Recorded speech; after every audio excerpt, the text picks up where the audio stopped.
Et donc, j'accueille à présent ce soir sur ce plateau Mamoudou, bonsoir, Bonsoir. Gassama, et son frère Diaby, Ouais, bonsoir. Merci bonsoir. beaucoup d'avoir répondu à notre invitation. On est très heureux à France 24 Merci. de vous rencontrer tous les deux.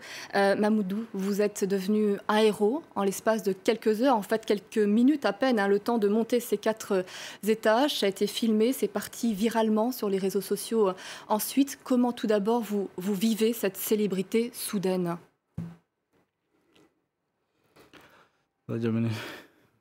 Ouais, il est heureux, Oui. il est vieux, qui n'a pas passé. Et au bout de 10 jours, sa vie, il peut changer comme ça. Mais oui, puisque vous avez rencontré Emmanuel Macron, le président français vous a reçu, et donc vous allez être naturalisé. Et donc effectivement, votre situation change complètement en l'espace de quelques minutes. Ah, si. Et donc, à présent, cette rencontre avec Emmanuel Macron, comment est-ce que vous l'avez vécu? C'est quand même très impressionnant d'être reçu à l'Élysée. C'est incroyable qu'il n'a jamais imaginé qu'un jour, il peut voir le président de la République. Et surtout de la République française. Et il est très content. Très content. Et surtout de regarder Dieu agir et remercier. Et franchement, c'est un grand souvenir et pour nous. Diaby, vous parlez au nom de votre frère. Oui. Pourquoi ne parlez-vous pas? Parce que vous êtes fatigué. Exact. Vraiment, si. Même ici, voilà. Il ne voulait pas venir. Oui. J'ai dit, mais on a fait toute la télé. La scène vous savez que vous êtes très regardé au Mali. Que c'est dans le monde entier. Donc la famille se besoin de regarder France 24 en Afrique. Donc ça sert à notre dernière télé aujourd'hui. Je sais qu'il est très fatigué, mais on a fait tout pour venir à France 24. Merci infiniment en tous les cas d'avoir accepté de venir sur le plateau de France 24 et de clôturer cette journée avec nous. C'est vrai que nous vous posons toutes ces questions parce qu'avec l'acte que vous avez fait hier, on l'a compris dans les vidéos, on a compris que c'était spontané, vous ne vous êtes pas posé de questions, il y avait un enfant à sauver, vous étiez capable de monter, vous êtes monté le sauver, mais est-ce que vous vous rendez compte que cet acte inspire énormément de personnes en France, mais dans le monde aussi? Bon, là, bon, vraiment, je suis sorti avec un ami et ma copine. Voilà, on voulait aller regarder le match de finale de Ligue des Champions. Voilà, là, on est allé au restaurant, on a commandé, et au grec, on a commandé les manger. Bon, on voulait manger, j'ai vu beaucoup de personnes qui sont en train de crier et la voiture qui est en train de klaxonner, voilà. Moi, je me suis sorti, je regarde, il y a beaucoup de monde, voilà. Bon, donc, je suis couru de traverser la route. J'ai un enfant de 4 ans, il voulait se jeter. Bon, donc, je suis couru pour traverser la route pour aller les sauver. Et Dieu merci, je l'ai sauvé, voilà. C'est ça. Et vous vous êtes rendu compte de l'ampleur de ce que vous aviez accompli une fois que vous étiez tout en haut avec cet enfant à côté de vous? Vous vous êtes rendu compte que c'était héroïque, c'était impressionnant? Si là, après les policiers ils sont venus, ils nous ont ramenés à un appartement. Et là, j'ai commencé à trembler. Voilà. Oui, parce qu'effectivement, c'est très impressionnant. Vous pensez qu'en temps normal, vous auriez été capable de monter 4 étages comme ça? Là, j'ai commencé quand j'ai attrapé la porte. Et je suis arrivé à attraper la balcon aussi. Ça me donne courage de monter de plus. Voilà, là, je pense, voilà, je peux monter. Et voilà, j'ai arrivé pas à tomber. Voilà. Dieu merci, Dieu m'a aidé aussi. Voilà. On l'a évoqué dans le reportage d'Alexandra Renard. Donc, vous êtes arrivé en France après un trajet extrêmement compliqué. Vous êtes passé par le Niger, par la Libye. Si. Pourquoi la France était un objectif pour vous? Parce que il y a mon frère, il y a mon grand frère, même père, même mère. Voilà, je pense que si j'ai à côté de lui, voilà, ça va aller. Voilà. Et Dieu merci. Ce voyage vous a pris combien de temps pour venir en France? Je parle de voyage et c'est absolument pas un voyage, hein, on comprend bien. C'est une traversée qui est extrêmement laborieuse. Ouais, un peu de temps, parce que c'est en 2013 que je me suis quitté au Mali, voilà, pour passer le Sahara et voilà. Je me suis arrivé à Libye. Là, je suis un peu souffert là-bas parce que j'ai fait la prison là-bas, voilà. Et ils nous traitent mal. Ils frappent nous chaque matin, on mange une seule fois, voilà.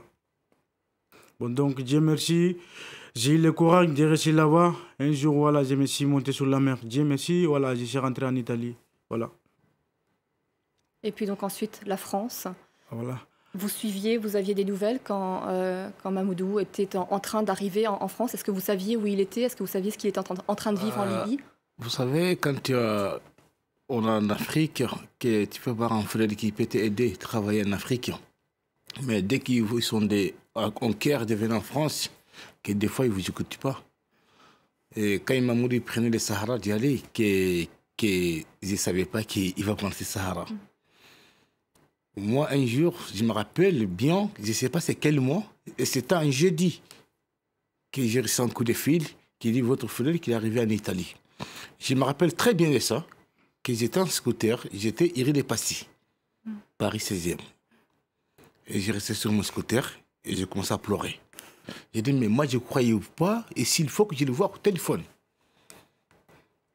Donc, c'est là que j'ai réussi à avoir un téléphone, j'ai dit, mais tu as fait comment? Il m'a dit, mais si on vous dit qu'on va venir, vous lui direz non. Ouais. C'est là que ça m'a touché beaucoup.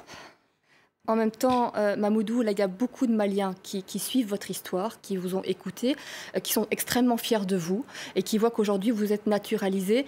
Ça leur donne un espoir. Ils se disent peut-être qu'en France, et si on a un acte de bravoure, on va être naturalisé. Si. Le président Macron a dit que ce ne serait pas le cas. C'est parce que vous étiez exceptionnel que vous aviez ce traitement exceptionnel. Qu'est-ce que vous pouvez dire aujourd'hui aux jeunes Maliens qui pensent faire ce trajet que vous avez vécu, qui est extrêmement difficile et très dangereux? Merci. Voilà. Non, le Diaby, parce que bon, vous savez, c'est pas question que toutes les personnes qui vont passer de faire ça. Donc, il faut en vivre et qu'il faut voir le cœur. Des fois, tu peux commencer que de faire bien, que ça peut trop de mal. Mais moi, je félicite aussi les petits qui l'ont tenu très longtemps. C'est vrai que mon frère, il a escaladé, de monter. Mais il faut que les bébés aussi, qu'il ait un cœur de tenir. Oui. Là, vous revenez effectivement sur ce qui s'est passé hier. C'est vrai que cet enfant est exceptionnel par sa force. Il a réussi à tenir. C'est là que j'ai passé à la première image que je l'ai vue. J'ai dit, mais c'est vrai que mon frère, il a travaillé. Ouais. Je regarde la première image, c'était la même jour à la nuit, à la police qui m'a montré l'image. J'ai passé d'abord le petit qui a tenu, comme ça. Il n'a pas paniqué de laisser vraiment qu'on a eu la chance. Oui, cet enfant est admirable aussi. Mamoudou, votre vie va changer à présent puisque vous allez être naturalisé, vous allez pouvoir faire ce que vous voulez en France. Quel est votre rêve? Bon, ça m'a fait content. Ça m'a fait très content parce que c'est ma première fois de sortir sur le Facebook, de sortir sur le terrain comme ça, voilà. C'est ma première fois. Ça me fait très plaisir, voilà. Et merci beaucoup. Je remercie tout le monde, toutes les populations de France, voilà. Et qu'est-ce que vous avez envie? Vous avez envie de travailler à présent? Qu'est-ce que vous voulez faire comme travail? Ouais, j'ai envie de travailler, voilà. Comme monsieur le président m'a dit, voilà. J'ai envie de travailler aux pompiers. Voilà. C'est vrai? Et vous les avez rencontrés après votre acte héroïque? Non, ça sera après. Après. D'accord, vous allez les rencontrer. Que la question que vous avez posée, ce n'est pas question qui va être naturalisée, qui va faire tout ce qu'il a fait à faire en France. Ah non, il faut être sur la loi. Ce n'est pas question qu'on a fait, on a dit qu'on est héros et demain, il faut commencer à faire autre chose. Non, il faut être sur la loi. Il faut faire les démarches, effectivement. Il faut faire les démarches et de rester et sur une bonne condition. Comme tout à l'heure, je vais vous dire qu'on est dans un pays que ce n'est pas tout le monde qui connaît la valeur. Je vous dis, quand on est en France, qu'on est né en France, on est grandi, on est venu travailler en France, ce n'est pas tous qui connaissent la valeur de France. Et pour connaître la valeur de France, il faut être vraiment à l'extérieur de France de connaître la valeur. Comme je vous dis, qu'il a traversé le Sahara, qu'il a traversé au Maroc, au Niger, Burkina, à Libye. Ce n'est pas la même vie que la France. Et pourquoi tout le monde court de venir en France? D'abord, dès qu'on est malade, qui ne pose pas les questions, qui nous soigne d'abord. Donc, ça, c'est une grande chose. C'est ça que je vous dis, que beaucoup sont vus en France, mais ils ne connaissent pas la valeur de France. Et vous la connaissez parce que vous avez choisi de venir en France. Merci.